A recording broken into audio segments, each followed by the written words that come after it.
Hello, beautiful souls, and welcome to Awakening with Alison.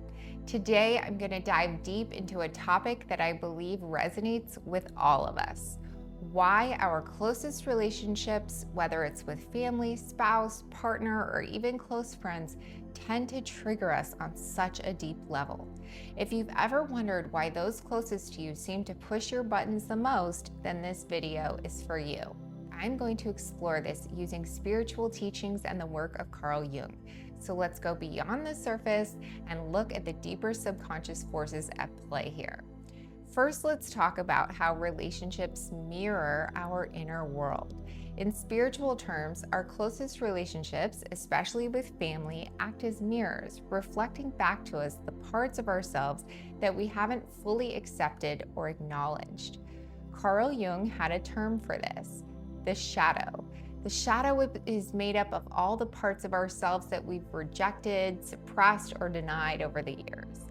These parts remain unconscious until something or someone brings them to the surface. And this is where family, spouse, close friends, partners come in. Think about it. Those closest to you have seen you at your best and they've seen you at your worst. They know your vulnerabilities, and because of this, they can easily trigger the parts of you that are unhealed or unresolved. But here's the thing. This is not a bad thing. It's actually an invitation for healing. When someone triggers you, they are bringing up a part of your shadow that's ready to be integrated. Let's move into the role of the ego in our closest relationships. From a spiritual perspective, the ego is that part of us that is attached to roles, identities, and expectations. It craves stability and predictability. But relationships, especially with family and partners, are anything but predictable.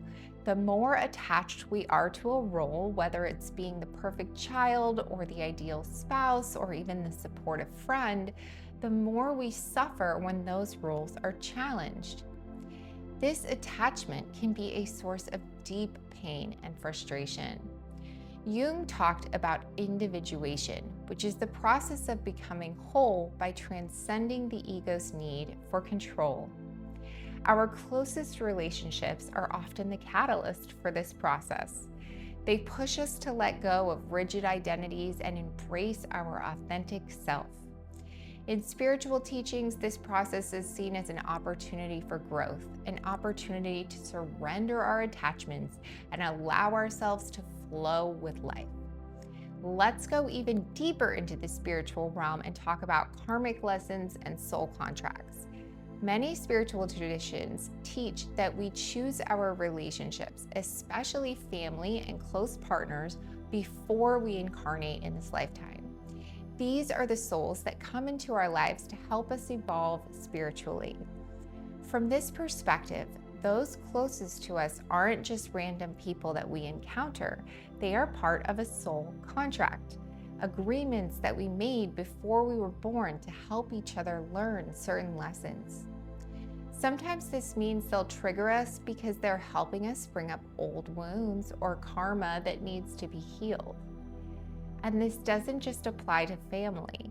The people that you feel deeply connected to on a soul level may have come into your life to help you resolve patterns from past lives or even from your ancestral lineage. Carl Jung also touched on this idea through the concept of the collective unconscious, which includes the ancestral patterns we carry. Many of the triggers that we experience in our relationships may not even originate from this lifetime.